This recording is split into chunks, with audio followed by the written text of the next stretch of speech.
Bem-vindo a Montserrat. Somos uma família que ama Jesus e ama pessoas, que multiplica discípulos que vivem restauração com transparência e acolhem com graça e amor. Somos uma família onde é proibida a entrada de pessoas perfeitas e que sempre tem espaço para quem deseja conhecer a Deus e fazer a sua vontade, vivendo um amor que não para, mas multiplica. Aqui o amor não para. Multiplica.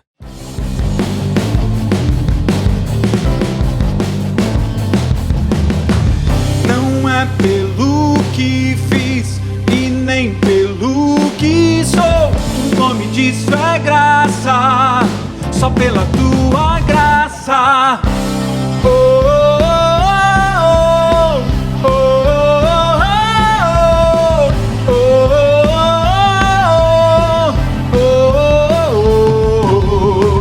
Como explicar a tua graça?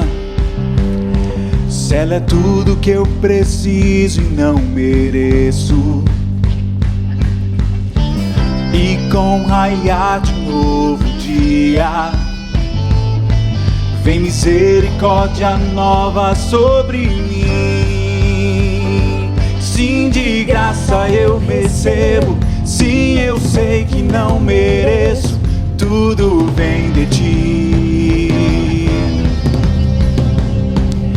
Certamente que a bondade e também misericórdia vem atrás de mim.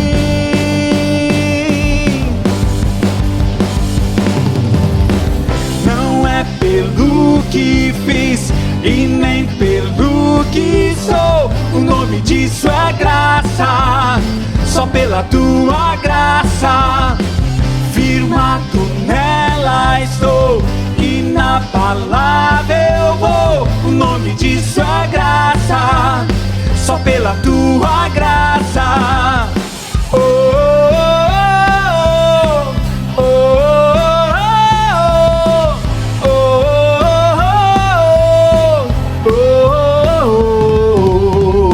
Como explicar a tua graça?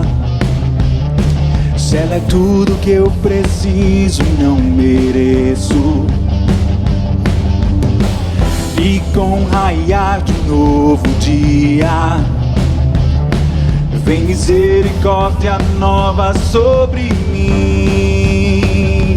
Sim, de graça eu recebo. Sim, eu sei que não mereço. Tudo vem de ti.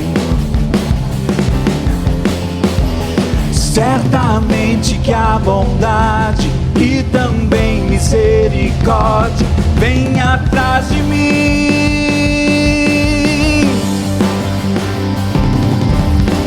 Não é pelo que fiz e nem pelo que sou. O nome disso é graça, só pela tua graça. Firmado nela estou e na palavra eu vou. O nome disso é graça, só pela tua graça. Não é pelo que fiz e nem pelo que sou. O nome disso é graça, só pela tua graça. Firmado nela estou e na palavra eu vou. O nome disso é graça, só pela tua graça. O nome disso é graça, só pela tua graça. O nome disso é graça, só pela tua graça.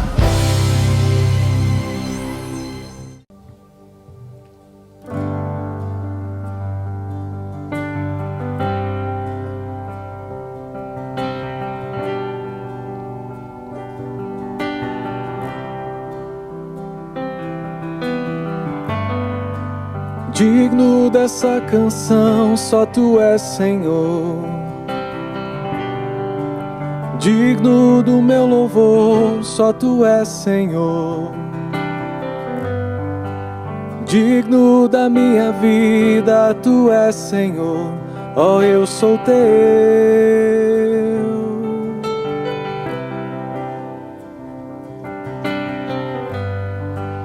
Nome que é sobre todos é o teu Jesus. Fonte da salvação, só tu és Jesus. Digno da minha vida, tu és Jesus. Oh, eu sou teu.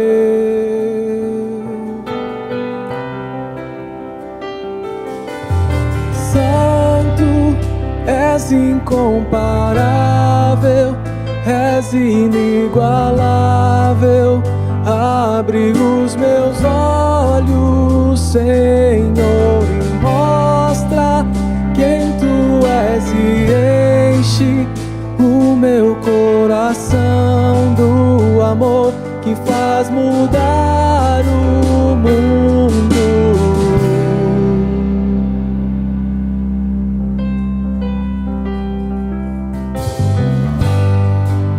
Digno dessa canção, só tu és, Senhor. Digno do meu louvor, só tu és, Senhor. Digno da minha vida, tu és, Senhor. Oh, eu sou teu.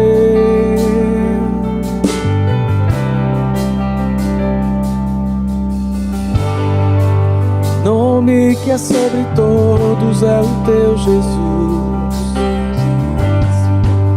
Fonte da salvação, só tu és Jesus. Digno da minha vida, tu és Jesus. Oh, eu sou teu, eu sou teu.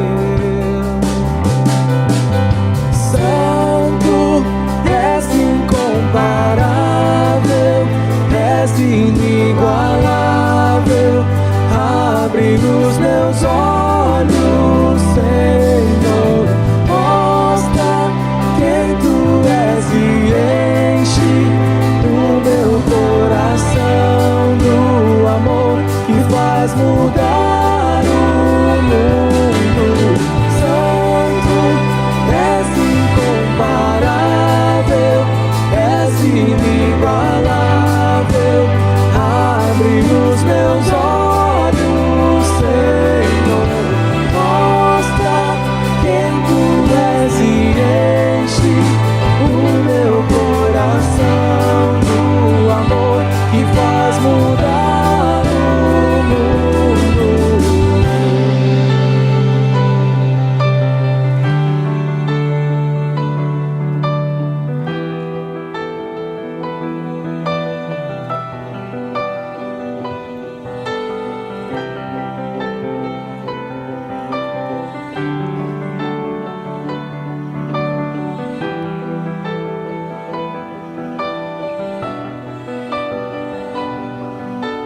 Eu vou construir minha vida em ti. Tu és meu fundamento. Eu vou confiar somente em ti. Não vou ser abalado. Eu vou construir minha vida em ti. Tu és meu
Olá, querida Igreja Monte Serra e amigos que se encontram conosco aqui mais esse precioso tempo de estudo da Epístola de Tiago. Nós seguimos na nossa reflexão da nossa campanha Café e hoje é mais um tempo muito precioso porque vamos continuar meditando no capítulo 3 da Epístola de Tiago, falando sobre o contraste da sabedoria terrena e a sabedoria do alto. Eu quero convidar você a abrir o seu coração e que nós possamos mergulhar nesses 6 versículos. Serão apenas 6 versículos com tanta riqueza, e que Deus possa falar ao seu coração, ao meu coração. Ele já vem falando profundamente. Espero que seja edificante, que a gente possa multiplicar essa palavra e, sobretudo, possamos aplicá-la na nossa vida. Eu quero ler Tiago, capítulo 3, versículos 13 a 18, nós vamos nos concentrar nesses versículos. Dizem assim: quem é sábio e tem entendimento entre vocês, que o demonstre por seu bom procedimento, mediante obras praticadas com a humildade que provém da sabedoria. Contudo, não se gloriem disso, nem neguem a verdade. Esse tipo de sabedoria não vem dos céus, mas é terrena, não é espiritual, mas é demoníaca, pois onde há inveja e ambição egoísta, aí há confusão e toda espécie de males. Mas a sabedoria que vem do alto é antes de tudo pura, depois pacífica, amável, compreensiva, cheia de misericórdia e de bons frutos, imparcial e sincera. O fruto da justiça semeia-se em paz para os pacificadores. Nós estudamos na semana passada sobre a língua e o capítulo 3, versículo 1, o foco é bem específico, voltado aos mestres que estavam na comunidade espiritual, ensinando, repartindo todo o conhecimento, a fim de que a Igreja de Jesus pudesse viver um evangelho não apenas teórico, mas prático, não é? O texto ele começa com uma pergunta, e essa pergunta tem tudo a ver com os mestres, porque naquele contexto de conhecimento em que era repartido com a comunidade cristã, a pergunta que Tiago faz é: quem é sábio e tem entendimento entre vocês? E é uma pergunta muito importante da gente focar nesse primeiro momento, porque ela foi feita a pessoas que detinham o conhecimento das Escrituras.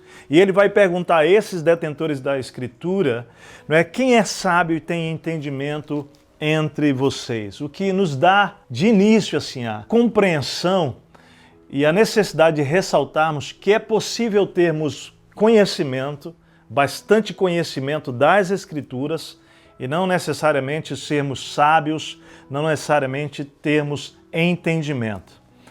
E aqui nós precisamos já chamar a sua atenção de que nós estamos meditando na palavra de Deus e o que nós menos queremos é que o conhecimento adquirido ele não se transforme em entendimento, porque tudo começa pela compreensão, né? Tudo começa pelo conhecer, mas depois esse conhecimento tem que se transformar em entendimento e a sabedoria é o entendimento aplicado, é esse conhecimento que se transforma em entendimento e que se torna aplicado, ele se torna prático. É só quando isso acontece que nós nos tornamos, então, uma pessoa sábia. Nós vamos ver exatamente o texto dizendo isso quando ele fala assim, que o demonstre por seu bom procedimento. Ou seja, a sabedoria e o entendimento, ele precisa ser revelado em ações práticas que ele chama de bom procedimento. E ele diz, mediante obras praticadas, boas obras praticadas com a humildade que provém da sabedoria. Então, Tiago aqui ele começa dizendo que o conhecimento, quando ele é aplicado com entendimento, ele nos conduz a uma vida de sabedoria. Essa sabedoria ela vai gerar obras, não é? Bom procedimento, boas obras que são revestidas de humildade. Ou seja, nós estaremos agindo de maneira realmente que reflete essa sabedoria e a roupa dessas boas obras é a humildade. Não é? Então, nós precisamos começar por aqui. Nós precisamos começar falando que Deus não nos chama para termos conhecimento sem entendimento. Lá, Paulo escrevendo aos Coríntios, ele vai dizer que o conhecimento, muito conhecimento, ele gera orgulho, mas o amor edifica. Então, quando o conhecimento somado ao entendimento se transforma em sabedoria, tudo isso, todo conhecimento, então ele se torna ação de amor que revela verdadeiramente uma espiritualidade saudável. Ele começa dizendo isso. E no versículo 14 ele já vai dizendo: contudo, olha só que interessante, se vocês abrigam no coração inveja amarga e ambição egoísta, não se gloriem disso nem neguem a verdade. Versículo 14. Ele vai nos chamar a atenção aqui. Quando ele está falando aqui sobre contudo, ele está querendo deixar claro que o conhecimento sem sabedoria nada mais é do que realmente uma sabedoria, entre aspas, terrena. E ele diz que essa sabedoria terrena ela pode abrigar o nosso coração. Ele vai manifestar isso dizendo que o nosso coração, então, quando ele é tomado pela inveja amarga e ambição egoísta, ela vai nos fazer realmente ter um tipo de sabedoria que se vangloria, não é? Que toma glória para si mesmo e que nega a verdade. Um estilo de vida que nega a verdade, que tem compromisso com a mentira.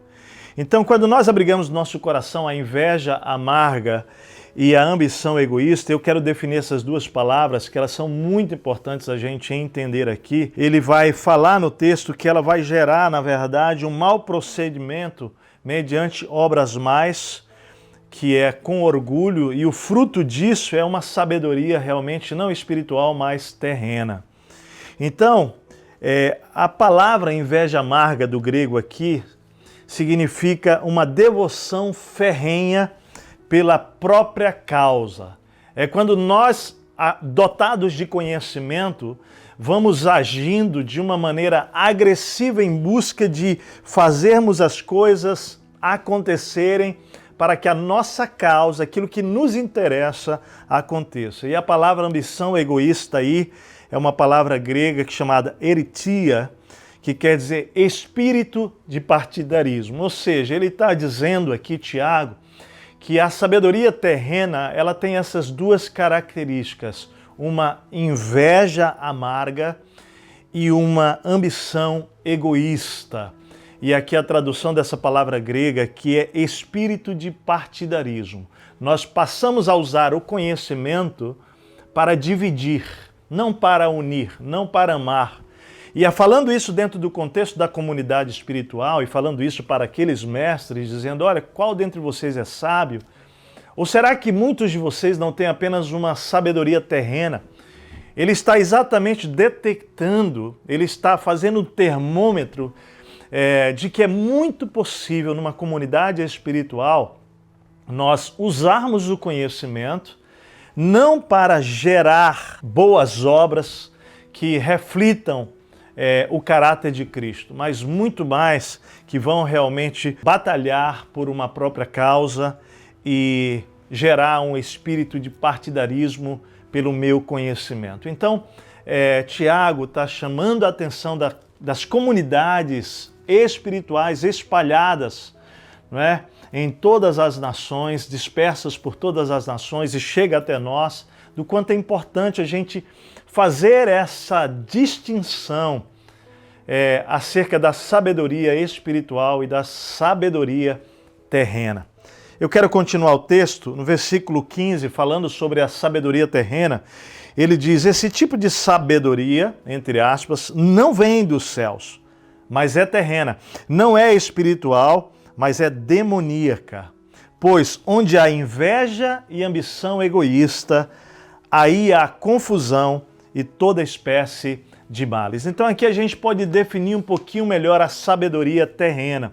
Nos versículos 15 e 16 aqui, ele vai dizer que a sabedoria terrena não é espiritual, ou seja, ela não procede de Deus, ela não revela a Deus, ela não revela o Espírito de Deus. E ao contrário disso, o texto diz, mas ela é demoníaca. Isso é muito profundo. Por que demoníaca? Eu queria explicar, me deleitar um pouquinho aqui, porque é fundamental a gente trabalhar um pouco isso aqui.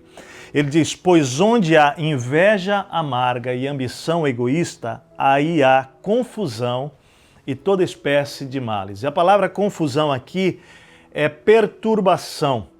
É interessante porque dá para fazer uma referência aqui àquele mal incontrolável do versículo 8, quando estudamos a semana passada, porque é mais ou menos isso, né? A confusão é esse sentimento de descontrole, se torna algo irrefreável, né?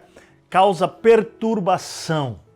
O que ele está dizendo aqui é que a sabedoria terrena, onde há no coração inveja amarga e a ambição egoísta, vai haver desordem, rompimento, anarquia.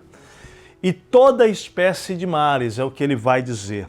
Aí a gente precisa voltar para Gênesis capítulo 3. Né? Se você lembra bem lá, no início da história da humanidade, quando a gente vê a queda do homem criado à imagem e semelhança de Deus, capítulo 3, versículo 4, ali o diabo propondo conhecimento para o homem, né?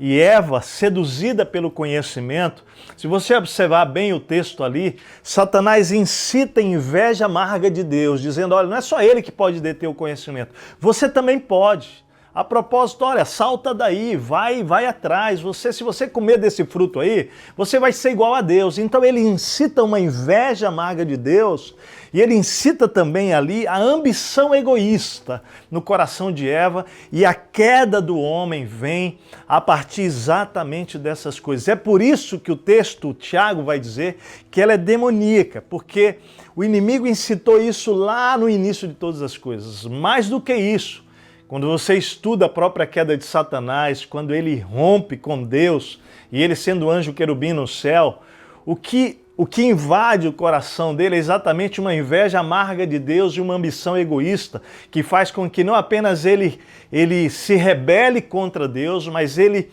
leve consigo 1/3 dos anjos dos céus. Lá em Apocalipse capítulo 12 você vê isso, onde na verdade eles caem, são destituídos do céu, expulsos do céu, e que eles se tornam então agora anjos que trabalham para Satanás numa grande estratégia de atingir Deus, atingindo o ser humano. E ele continua usando essa estratégia de lançar no coração do ser humano um conhecimento que não produz unidade, mas que produz partidarismo, divisão, inveja amarga e ambição egoísta. E o resultado é o que o texto diz então: confusão, perturbação, rompimento, anarquia, rebeldia e toda espécie de males. Esse é o resultado da sabedoria terrena. Mas o texto é muito interessante e curioso. A gente continuando aqui ainda sobre essa confusão e toda espécie de males, quando a gente volta para Gênesis, a gente vai ver o quê? Que tipos de males veio sobre a humanidade? A quebra do relacionamento com Deus, a quebra do relacionamento entre marido e esposa já no início ali, confusão no Éden, não é?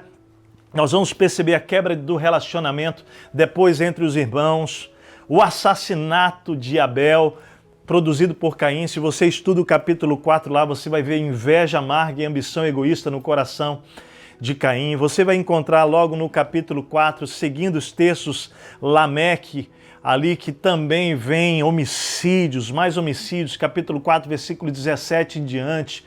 Nós vamos percebendo os males decorrentes, todo tipo de males, a poligamia entra também. Gênesis capítulo 5, a gente vai ver uma narrativa dizendo que o homem foi criado à imagem e semelhança de Deus, mas já no capítulo 5, versículo 5, vai fazer uma referência, não é, de que agora o homem não nasceu mais segundo a imagem e semelhança de Deus, mas agora segundo a imagem do próprio homem caído. Está lá em Gênesis capítulo 6, versículo 5, Deus vê a inclinação dos pensamentos do seu coração, que era tão somente para o mal, sempre e somente para o mal, que diz lá o texto. A gente vai ver os irmãos de José com inveja amarga de José, ambição egoísta. Nós vamos ver Saul com inveja amarga do rei Davi, o rei Saul com Davi, que estava sendo realmente preparado por Deus para assumir o reinado, e Saul tomado por inveja egoísta. Quer dizer, todo tipo de males decorrente realmente dessa sabedoria terrena. Se a gente traz isso para a nossa vida, nós vamos ver isso também. O conhecimento que que é tomado por esse tipo de coração, de inveja amarga e de ambição egoísta, como ele gera divórcios, quebras nos relacionamentos entre marido e esposas, pais com filhos, irmãos com irmãos. Nós vamos ver quando se trata, por exemplo, de heranças, não é? Pais que deixam heranças para filhos, quantos filhos e vínculos de irmãos são quebrados por ambição egoísta, por uma inveja amarga do outro irmão. Gente, tem tanta... Isso tudo vai se alojando no nosso coração. E quando nós usamos as palavras, usamos o conhecimento, sem a dependência e sem o entendimento, sem a sabedoria, o resultado é exatamente o que esse texto vai nos mostrar e que a narrativa de Gênesis mostra e a Bíblia vai nos mostrando. Confusão e todo tipo de males, não é? Então a gente enxerga isso aqui, fruto da inveja amarga e da ambição egoísta. Contudo, o texto segue e ele diz assim: mas a sabedoria que vem do alto, e aí ele faz agora uma descrição extraordinária, porque essa sabedoria que Deus tem para mim e para você. Ele diz que antes de tudo ela é pura, ela é pacífica, ela gera unidade, não divisão. Ela é amável, e a palavra aqui é piex, que quer dizer gentil sem ser fraca, cheia de consideração para com o próximo. Ela é amável. A sabedoria que vem do alto, ela é compreensiva, e a ideia de compreensiva aqui do grego é uma palavra que quer dizer eupeites, que quer dizer ela aceita, ela é aberta para conversas, para uma outra ideia, para dialogar. Então ela é compreensiva. A sabedoria que vem do alto, ela é cheia de misericórdia. Ela quer dizer que o nosso coração, ela se lança, se inclina para socorrer o necessitado na sua dor. A sabedoria que vem do alto, ela produz bons frutos, ela é imparcial, a palavra aqui é diácritus, que quer dizer julga pela verdade. Ela não é pressionada a fazer juízo, mas ela sempre vai julgar pela verdade. A sabedoria tem essa característica, né? E ela é imparcial. Ela é imparcial no sentido de que ela não prefere ninguém. A sabedoria, ela lida com a justiça e ela é sincera. Ela não representa algo que não seja real lá no nosso secreto. Essa é a sabedoria que Deus tem para nós. E o texto bíblico vai dizer aqui que ela produz um fruto de justiça, semeia-se em paz para os pacificadores. A ideia aqui de semeia-se é que a sabedoria que vem de Deus age na nossa vida e relacionamentos como uma semente e que ela vai semear um fruto que é de paz para os relacionamentos.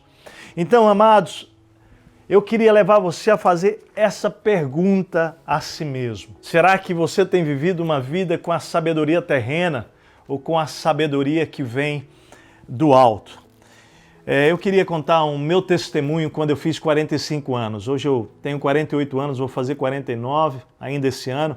Mas quando eu fiz 45 anos, nós estávamos passando um período de 9 meses nos Estados Unidos, quase 9 meses. E quando nós pisamos nos Estados Unidos e saímos da região da Flórida para onde ficaríamos, que era no Texas, de carro, nós dormimos no caminho e naquela primeira noite nos Estados Unidos, chegando naquele lugar que passaríamos os meses seguintes, eu fiz uma oração a Deus. E a oração é: Deus, me ajude a liderar a minha família nesse período aqui como o Senhor quer.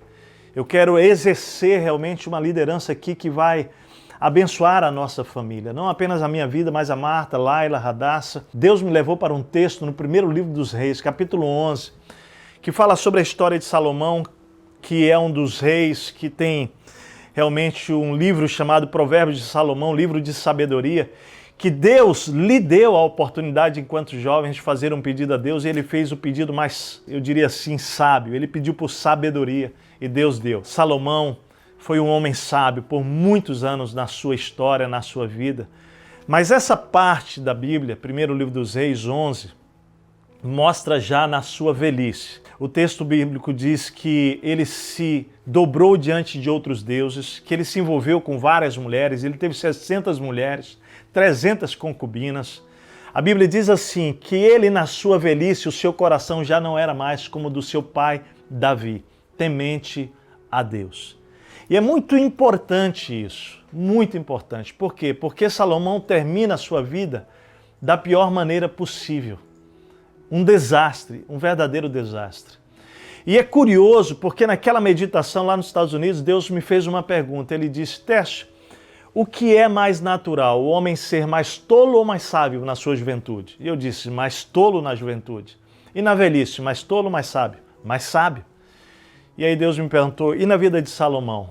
Ele terminou a sua vida como mais sábio ou mais tolo? E o texto era bem claro que ele terminou a vida como um homem mais tolo. No caso de Salomão, ele começou como um sábio e terminou como um tolo.